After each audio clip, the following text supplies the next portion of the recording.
नमस्कार, स्वागत है आप सभी किसान भाइयों बहनों का आपके अपने कार्यक्रम कृषि दर्शन में। और आपके साथ मैं हूं अनामिका।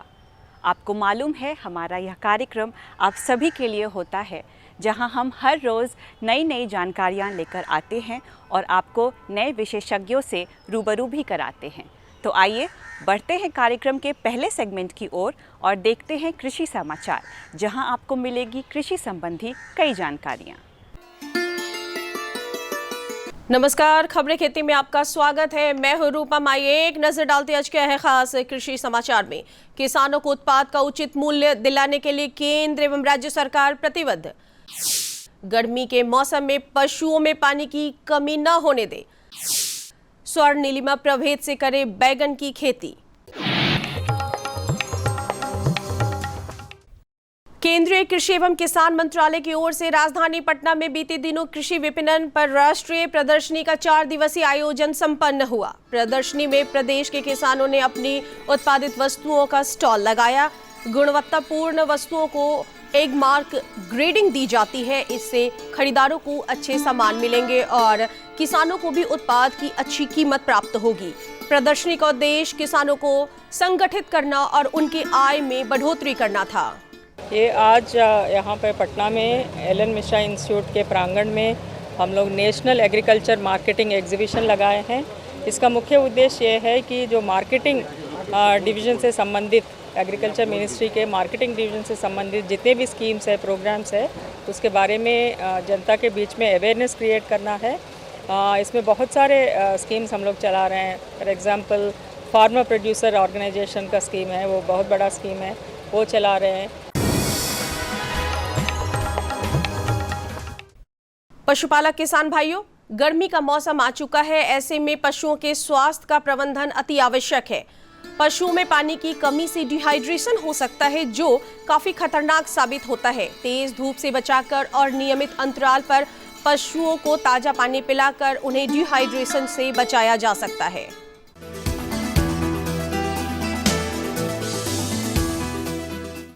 खबरें खेती में आगे बढ़ते हुए आज आपकी मुलाकात वैशाली जिले के फरीदपुर ग्राम के किसान रविंद्र कुमार से, जो टमाटर की सफल खेती कर रहे हैं। इन्होंने 4 कट्टे में टमाटर की खेती की है और लागत का 5 गुना अधिक मुनाफा मिलने के प्रति काफी आश्वस्त नजर आ रहे हैं। बड़े पैमाने पर सब्जियों की खेती का समय आ गया है। सब्जी की सफल खेती में पटवन प्रबंधन बेहद आवश्यक हो जाता है, जिसके लिए ड्रिप इरिगेशन और माइक्रो स्प्रिंकलर विधि से सिंचाई सब्जी के बेहतर उत्पादन और पानी की बचत के नजरिए से काफी बढ़िया माना जाता है। कहते हैं कि सब्जियां पानी चाटती नहीं बल्कि सोखती है। सब्जी की खेती में धान गेहूं की तरह खेतों में पानी से लबालब भर देना सब्जी के उत्पादन पर खराब असर डालता है। पटवन तो चाहिए, लेकिन निश्चित अंतराल पर थोड़ा थोड़ा पटवन और बार बार पटवन। इसके लिए ड्रिप इरिगेशन और माइक्रो स्प्रिंकलर विधि से सिंचाई एकदम मुफीद मानी जाती है। केंद्र एवं राज्य सरकार छोटे और सीमांत किसानों के लिए इन सिंचाई यंत्रों पर 90% अनुदान दे रही है। इन विधियों से सिंचाई में 30 से 40% उत्पादन भी बढ़ता है और 40 से 50% पानी की बचत भी होती है। कृषकों, सब्जियों की खेती किसानों के लिए नगद आमदनी का एक बहुत ही बढ़िया स्रोत है, जिसमें वे मुनाफे के साथ साथ दैनिक खर्चों को भी निपटा लेते हैं। उन्नत प्रभेद में बैगन की खेती कर प्रदेश के कई किसान अच्छी आय अर्जित कर रहे हैं। पारंपरिक फसलों के साथ आप भी उन्नत प्रभेद से बैगन की खेती करें तो आपको काफी अच्छा उत्पादन प्राप्त होगा। पूसा परवल लौंग, पूसा अनमोल, पूसा सम्राट, पंथ सदाबहार आदि बैगन के उन्नत प्रभेद माने जाते हैं। इसके अलावा भारतीय कृषि अनुसंधान परिषद के रांची केंद्र में अनुसंधान के बाद बैगन के कुछ नए प्रभेद स्वर्ण श्यामली, स्वर्ण प्रतिभा, स्वर्ण नीलिमा प्रभेद भी सामने आए हैं। किसान भाई, आप अभी स्वर्ण नीलिमा प्रभेद से बैगन की खेती कर रहे हैं तो बेहतर होगा। साथ ही बैगन की खेती से पहले आप 200 से 250 क्विंटल गोबर की सड़ी खाद प्रति हेक्टेयर के हिसाब से खेतों में मिला दें। यह मिट्टी की उर्वरा शक्ति को बढ़ाने का काम करेगा। आइए अब एक नजर डालते हैं मंडी के ताजा भाव पर। आज राजधानी पटना सहित प्रदेश के विभिन्न मंडियों में चावल और गेहूं के भाव कुछ इस प्रकार बने हुए हैं। सोनम चावल 5,000 रुपए प्रति क्विंटल, सुपर चावल 4,500 रुपए प्रति क्विंटल, अरवा चावल 4,200 रुपए प्रति क्विंटल, वहीं लोकल गेहूं 2,800 से 3,000 रुपए प्रति क्विंटल, शरबती गेहूं 3,500 रुपए प्रति क्विंटल। और चलते चलते किसान भाई, आप देखिए मौसम का पूर्वानुमान। मौसम विभाग से प्राप्त जानकारी के अनुसार आसमान में बादल छाए रहेंगे, लेकिन वर्षा होने की संभावना बिल्कुल नहीं है। न्यूनतम तापमान 18 से 19 सेल्सियस और अधिकतम तापमान 33 से 34 डिग्री सेल्सियस बने रहने की संभावना देखी जा रही है। किसानों को बढ़ते तापमान को देखते हुए हरी फसलों एवं सब्जियों में आवश्यकता अनुसार हल्की सिंचाई करने की सलाह दी जा रही है। इस समय किसान भाइयों, पशुओं में हरा चारा के लिए अफ्रीकन टॉल किस्म के मक्का और लोबियों की बुवाई के लिए तापमान बिल्कुल उपयुक्त है। बेबी कॉर्न की संकर किस्म HM4 की बुवाई की जा सकती है। अभी आपने कृषि समाचार देखा। इसी के साथ वक्त हो गया है एक छोटे से अंतराल का। आप कहीं मत जाइएगा, हम जल्द लौटेंगे। अरे भाई, सुना नहीं क्या? केसीसी ने किसानों का जिंदगी बदल दिया है। देश के छोटे किसान 1,60,000 रुपये तक का कर्ज बिना किसी गारंटी को ले पाएंगे। ब्याज खोरों से भी पीछा छूटा। मैं तो जैविक खेती का पूरा सामान मंगा लिया। केसीसी का भी कोई दबाव नहीं है। ब्याज चुकाने के लिए पूरा 1 साल मिलता है। समय पर भुगतान करने पर केवल 4% के सालाना ब्याज पे लोन मिल गया मुझे। अपना आधार कार्ड, लेटेस्ट फोटो और जमीन के कागजात लेके अप्लाई करो बस। और नामांकन भरने के लिए जेब भी ढीली नहीं करनी पड़ी।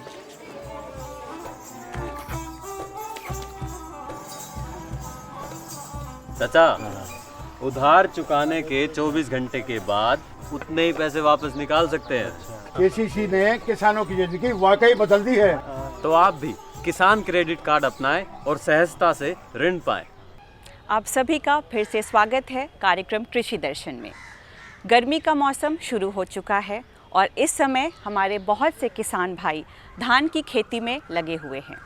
आज हम बात करेंगे गर्मा धान की खेती की, जो सामान्य धान से थोड़ा अलग होता है। इसकी ख़ास बात ये है कि ये कम लागत और कम समय में तैयार हो जाता है और हमारे किसान भाई इसकी खेती करके अच्छा मुनाफा कमा सकते हैं। इस विषय पर आइए और जानकारी लेते हैं विशेषज्ञ मुकुल कुमार से और उनसे जानते हैं गर्मा धान की वैज्ञानिक खेती के तौर तरीकों के बारे में। नमस्कार, स्वागत है आपका अपने पसंदीदा कार्यक्रम कृषि दर्शन में और मैं हूं आपके साथ पूनम। किसान भाइयों, आज हम आपके लिए लेकर आए हैं गर्मा धान की वैज्ञानिक खेती कैसे करें, जिस पर हमारे साथ जानकारी देने के लिए हमारे साथ हैं हमारे कृषि विशेषज्ञ डॉक्टर मुकुल जी। तो स्वागत है डॉक्टर साहब आपका हमारे कार्यक्रम कृषि दर्शन में। धन्यवाद। किसान भाइयों, सबसे पहले हम जानकारी लेंगे कि गर्मा धान की खेती कैसे करें, कब इसका उपयुक्त समय है, खाद कैसे डालें और बीजारोपण कैसे करें और किन किन चीज़ों का ध्यान रखें। जैसे कि हम लोग जानते हैं कि बिहार में 3 ऋतुओं में फसल लगाई जाती है। खरीफ ऋतु में, रबी ऋतु में और एक गर्मा मौसम में गर्मा फसल होती है। खरीफ ऋतु का सीज़न अलग होता है, वो मतलब 4.5 महीने का होता है। जो ग्रीष्म में होता है, जो रबी वाला मौसम होता है, वो में हम लोग 4.5 महीना का लेते हैं। और एक आता है गर्मा फसल। गर्मा फसल में हम वैसे फसल लेते हैं जो गर्मी के दिनों में होती है, ग्रीष्मकालीन ऋतु में होती है। गर्मा धान, जैसे कि जानते हैं कि धान जो है, चावल जो है बिहार के लोगों के मुख्य भोजन है। बिना चावल के तो रहा नहीं जा सकता है और यहाँ के 80% लोगों के लिए मुख्य खाद्यान्न जो है चावल ही है। तो मैक्सिमम हम लोग क्या खरीफ सीजन में चावल की खेती करते हैं, लेकिन उस इलाका के लिए जहाँ पानी की उचित व्यवस्था हो या आर्टिफिशियल कृत्रिम रूप से हो या प्राकृतिक रूप से अवेलेबल है, उस इलाका में हम गर्मा धान की खेती करते हैं। गर्मा धान की खेती में यह एक उपयुक्त समय होता है, क्योंकि नर्सरी जब हम लगाते हैं तो नर्सरी में टाइम ज़्यादा लग जाता है, क्योंकि नर्सरी का जर्मिनेशन अंकुरन तो हो जाता है, लेकिन जनवरी महीना जो होता है बहुत ठंडी का महीना रहता है, जिसके कारण होता है उसका सीडलिंग जो होता है, जो सीड जो रहता है जर्मिनेट तो कर लेता है, अंकुरन हो जाता है, लेकिन बढ़वार नहीं होता है, वृद्धि नहीं होता है, उसका ग्रोथ नहीं होता है। तो उसका ऐसे हम खरीफ में जो सीडलिंग लगाते हैं 20 दिन में तैयार हो जाता है नर्सरी, और दूसरे खेत में हम ट्रांसप्लांटिंग कर लेते हैं। लेकिन जो गर्मा वाला जो धान होता है उसमें नर्सरी लगाने में, नर्सरी से उखाड़ने में महीनों दिन, 1 महीना 30 से खास ख्याल रखना पड़ता है या बिल्कुल हाँ 30 से 35 दिन के बाद ही उखाड़ने योग्य हो जाता है, क्योंकि वो हाइट ही नहीं बढ़ता है, साइज ही नहीं बढ़ता है। तो अभी जो उपयुक्त समय है वो धान जो नर्सरी से उखाड़ के मेन प्लॉट में लगाने के लिए, तो मेन प्लॉट लगाने में पहले हम मेन प्लॉट को तैयारी करेंगे। किस हिसाब से तैयारी करेंगे, उसमें हम जैसे खाद, गोबर का खाद जो देंगे 15 से 20 जो टन देते हैं 1 हेक्टेयर के हिसाब से, वो तो दे देंगे पहले, जो खेत की जोताई करते समय या कादो करते समय जो दे देंगे। या आपके पास ग्रीन मैन्यूरिंग पहले कर चुके होंगे, जैसे ढैंचा हुआ, मूंग हुआ, या कोई जो लेगुमिनेसी क्रॉप जो लगा चुके होंगे, तो खेत की उर्वरा शक्ति बरकरार है, तो उसमें ज़रूरत कम होता है। ऐसे 20 से 25 क्विंटल जो है टन जो है 1 हेक्टेयर में हम गोबर का खाद दे देते हैं, और जोताई के पहले दे देते हैं, उसमें मिलावट हो जाता है, मिला देते हैं। उसके बाद खेत में पानी भर देते हैं। अगर खेत में ऑलरेडी पानी है तो कोई ज़रूरत नहीं है, और नहीं है तो बोरिंग के माध्यम से, नलकूप के माध्यम से पानी भर देते हैं। डॉक्टर साहब, हमें यह बताइए कि मेन खेत में जब हम धान की रोपाई कर देते हैं उसके बाद हमको क्या क्या करना पड़ता है? खाद, साथ साथ बीज और खरपतवार नियंत्रण किस प्रकार करें, उनके बारे में विस्तार पूर्वक बताइए हमारे कृषि। हाँ, जब मेन खेत में अब लगाएंगे तो खेत तो तैयारी कर दिए, और खेत के तैयारी में क्या करते 120 केजी नाइट्रोजन और फॉस्फोरस 60 केजी और पोटास 60 केजी। तो फॉस्फोरस और पोटास का जो डोज है वह एक बार में दे देते हैं, और नाइट्रोजन का जो 120 केजी जो डोज था वह हम 3 बार में कर देते हैं, 40-40 केजी करके 3 बार देते हैं। एक बार जो लगा रहे थे प्लांट, जब पौधा रोपाई कर रहे थे उस बार 40 केजी दे देते हैं, और 40 केजी देने के बाद क्या करते हैं, पानी जो लगा देते हैं उसके बाद 1 सप्ताह तक पानी भरा रखते हैं। 1 सप्ताह तक उसमें खेत में पानी नहीं सूखना चाहिए, और उसके बाद होता है, मतलब सप्ताह के बाद हम एक बार खरपतवार नाशक का हम छिड़काव कर लेते हैं। खरपतवार नाशक छिड़काव करने में ये ध्यान रखना पड़ता है कि खेत में नमी बरकरार रहेगा। ऐसा नहीं कि सूखा हुआ खेत में अगर हम खरपतवार नाशी का हम स्प्रे करेंगे, छिड़काव करेंगे, तो खरपतवार की मात्रा या रहना चाहिए, नमी होना चाहिए, खरपतवार हम जब छिड़काव करते समय खेत को हम देखेंगे कि खेत में नमी होना चाहिए। डॉक्टर साहब, अब हमें यह बताइए कि हम कीट व्याधि से कैसे बचाएं अपने खेतों को, और साथ ही साथ इसकी उत्पादकता कितनी है उसके बारे में भी हमें हमारे किसान भाइयों को विस्तार पूर्वक बताइए। आसपास का खेत जो होता है खाली रहता है, खाली रहने के कारण क्या होता है, कीट व्याधि का प्रकोप इसमें ज़्यादा होता है, क्योंकि कीट व्याधियों को खाने के लिए दूसरे फसल नहीं मिल पाता है, क्योंकि इस सीजन में रबी का सीजन भी नहीं रहता है। आसपास के जितना सारा खेत है वो खाली रहता है, क्योंकि कुछ लिमिट किसान ही लगाते हैं, तो जितना कीट व्याधि आसपास पड़ोस का रहता है उसमें अटैक कर देते हैं। तो इसमें कीट व्याधि के लिए स्प्रे हमको 2-3 बार स्प्रे करना पड़ता है, जिससे क्या होता है कीट व्याधि से बचाव करना पड़ता है। और सिंचाई में है हम लोगों को विशेष जो फूल आने का स्टेज होता है उसमें हम बरकरार रखेंगे कि नमी खेत में रखना चाहिए, और जैसे ही फूल मैच्योर हो गया, क्योंकि इसमें क्या होता है दिन की अवधि जो होता है रात की अपेक्षा बड़ी रहता है। गर्मा जो धान रहता है उसमें दिन की अवधि ज़्यादा रहता है, लंबा रहता है, तो इससे क्या होता है प्रकाश संश्लेषण की क्रिया जो होती है पौधों में भोजन बनाने की वह ज़्यादा मिल जाता है। तो समय ज़्यादा मिलता है तो पौधा का प्रकाश संश्लेषण ज़्यादा होता है, जिससे क्या होता है कि पौधा में प्रोडक्शन जो होता है उत्पादन ज़्यादा होता है। लेकिन एक बात इसमें है कि कीट व्याधि का प्रकोप ज़्यादा होता है। कीट व्याधि के प्रकोप का कारण ये खेत आसपास कुछ मिलेगा नहीं कीट मकोड़ों को खाने के लिए, तो हम बीच बीच में हम 2-3 बार इंसेक्टिसाइड का हमको छिड़काव करना पड़ेगा। जिससे कि क्या होता है, कीट व्याधि से बचा जा सकता है।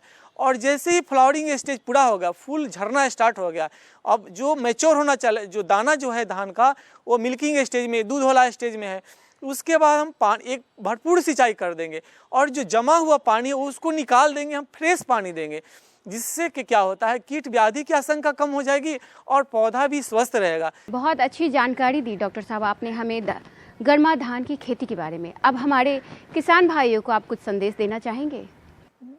गर्मा धान की जो उपज जो है खरीफ से कहीं ज़्यादा होता है। इसमें वो एक हेक्टेयर में 40 से 45 क्विंटल पर हेक्टेयर इसका प्रोडक्शन होता है। और इसमें बस स्टोरेज में खाली ध्यान देना, जब हार्वेस्टिंग करेंगे, जब कटाई करेंगे तो उस समय क्या मानसून आ जाता है। मानसून आ जाता है तो इससे क्या होता है कि हम उसको संरक्षण कैसे करेंगे, इस बात में किसान भाई को विशेष सावधानी बरतनी पड़ती है। बहुत बहुत धन्यवाद डॉक्टर साहब आपका, जो आपने हमारे किसान भाइयों को इतनी अच्छी जानकारी दी गर्मा धान की खेती के बारे में। तो किसान भाइयों, अब दीजिए हमें इजाज़त, अगले अंक में फिर होगी आपसे मुलाकात। तब तक के लिए नमस्कार। गर्मा धान की वैज्ञानिक खेती कैसे की जाए, अभी आपने जाना।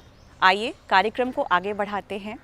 किसान भाइयों, आम के बागों में फूल लगना शुरू हो चुका है और इस समय अगर बाग का प्रबंधन, देख रेख सही तरीके से ना किया जाए तो रोग और कीटों के कारण बाग में फल और फूल झड़ने लगते हैं, जिससे उत्पादन प्रभावित होता है और किसानों को नुकसान उठाना पड़ता है। इन परेशानियों से कैसे बचें और आम का ज़्यादा से ज़्यादा उत्पादन कैसे लें, इस बारे में बता रहे हैं विशेषज्ञ NB चन्नू। किसान भाइयों नमस्कार, कृषि दर्शन कार्यक्रम में आपका स्वागत है। किसान भाइयों, हम आज चर्चा तकनीक के साथ करते हैं आम के बारे में, क्योंकि आम का मौसम अब अपने पूरे सवाब पर है। आम में मंजर आ रहे हैं, उसके बाद टिकोला आएंगे। आम का मतलब आम का सीज़न अब उसकी शुरुआत हो चुकी है।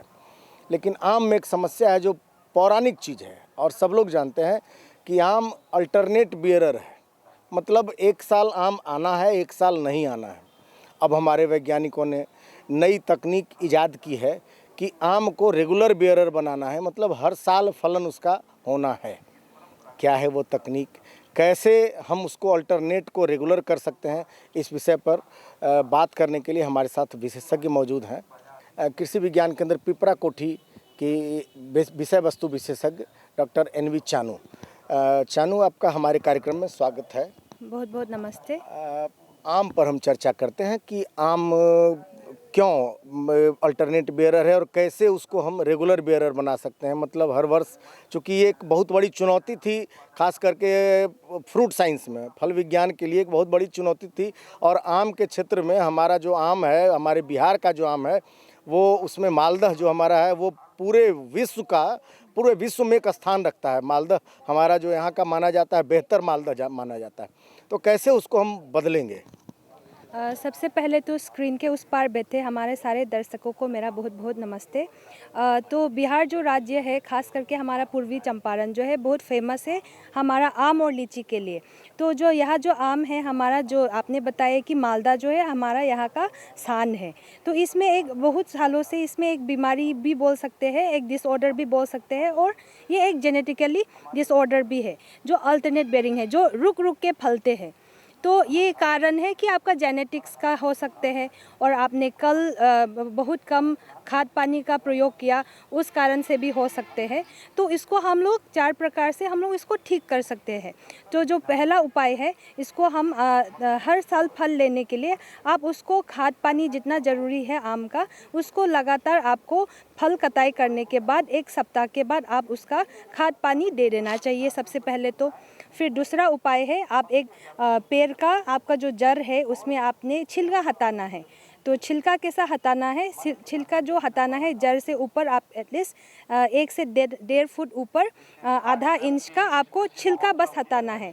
छिलका हटाते समय ध्यान में रहना है कि जो हरा रंग का जो छिलका रहता है वो हट जाना चाहिए, अंदर का जो सफ़ेद है वो दिख जाना चाहिए।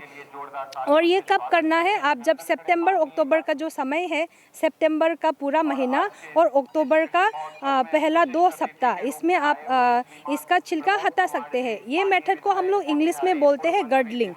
इससे आपका ये जो फोटोसिंथेसिस बनता है, जो पत्तियां में जो खाना बनता है, वो आपका दल्ली में जम जाता है। उस कारण आपका मंजर सही समय पे पकड़ लेता है। ये है एक पहला मेथड।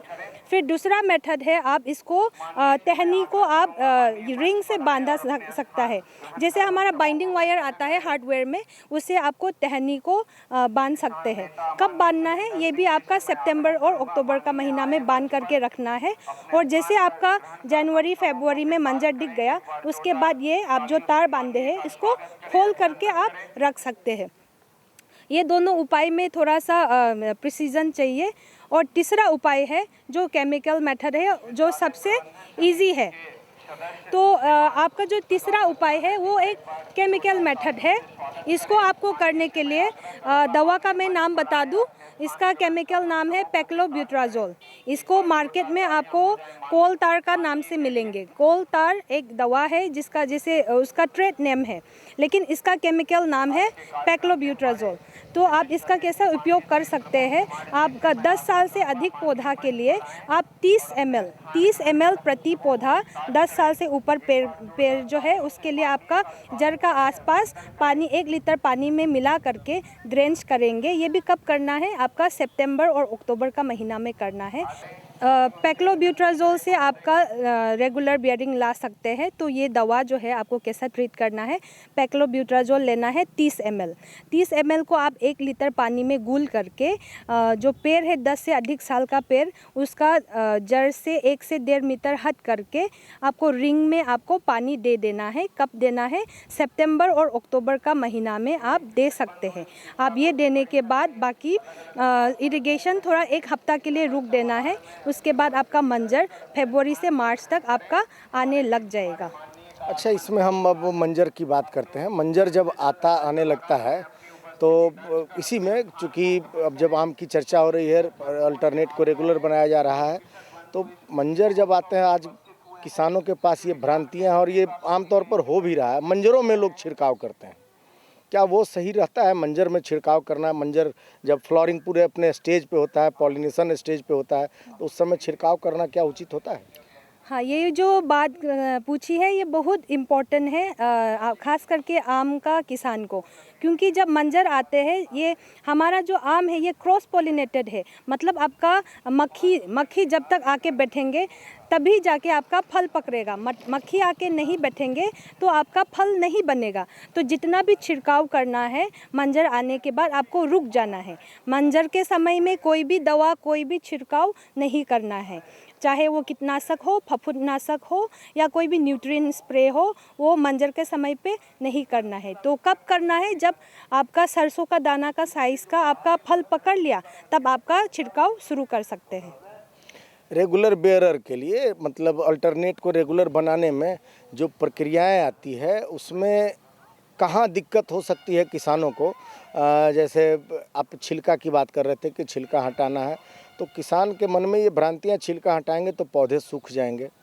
छिलका हटाने के बाद ऐसा मानते हैं किसान कि पौधे छिलका हटाएंगे तो हो सकता है उसको सूख जाए। उस पर किसी चीज़ का उस पर पेस्ट बना के लगाना है, क्योंकि उस पर कीड़ों का फिर कीट का प्रकोप होने का डर रहता है।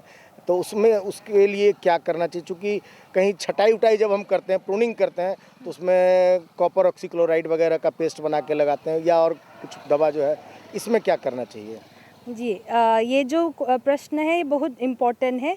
आपको जो छिलका हटाने के लिए बोले हैं, तो जो छिलका हटाना है, फिर से मैं बोलती हूँ, आधा सेंटीमीटर का साइज़ का ही आपको चारों तरफ छिलका हटाना है, उससे ज़्यादा नहीं हटाना है। तो इतना ही साइज़ हटाना है। और उसके बाद जो पेस्टिंग के लिए जो आप बता रहे हैं, उसको हम लोग साइंटिफिक टर्म में बोर्डेक्स पेस्ट बोलते हैं, उसको बोर्डेक्स पेस्ट। तो इसको घर में आप बना सकते हैं। इसको बनाने के लिए आपको बस 3 चीज़ चाहिए, पानी चाहिए, आपका चूना चाहिए और टूटिया चाहिए। तो बोर्डेक्स पेस्ट बनाने के लिए आपको 1 लीटर पानी लेना है, 1 किलो आपका चूना चूना लेना है, 1 किलो आपका तुटिया लेना है। तो आधा आधा लीटर पानी में आप रात भर या 1 किलो चूना को 1 किलो तुटिया को रात भर फुला देना है। तो इसके बाद क्या करना है, सुबह में आ करके जो चूना है वो तुटिया में डालना है। तुटिया को चूना में नहीं डालना है कि वो रिएक्शन हो जाते हैं। तो आपका जो है ना तुटिया में आपका चूना धीरे धीरे धीरे डाल करके इसको मिक्स करके आप बोर्डेक्स मिक्सचर तैयार करता है और इसका उपयोग जो है आप 7 दिन का अंदर कर लेना है। और इसको आपका टहनी में और जड़ में आप 1 मीटर तक का आप उसको पेंटिंग कर सकते हैं। उस कारण आपका फफूंदनाशक हो गया और कीड़ा का जो प्रॉब्लम है वो आपका बहुत कम कर सकते हैं। सवाल तो और भी हैं हमारे पास, लेकिन समय नहीं है कि हम और सवाल लें आपसे। वैसे आम के किसानों के लिए आपकी जो जानकारी थी वो बेहतर है, इसमें कहीं कोई संदेह नहीं है। इतनी अच्छी जानकारी आपने दी, इसके लिए हमारी टीम की तरफ से आपको धन्यवाद। तो किसान भाइयों, आज के कार्यक्रम में आपसे कई महत्वपूर्ण जानकारियाँ साझा की गईं। इन जानकारियों की मदद से आपका काम और बेहतर बन सके और आपका जीवन सरल, हम यही आशा करते हैं। कल फिर आपसे मिलेंगे। अब मैं पूरी कृषि दर्शन टीम के साथ आप सभी से आज्ञा चाहूँगी। नमस्कार।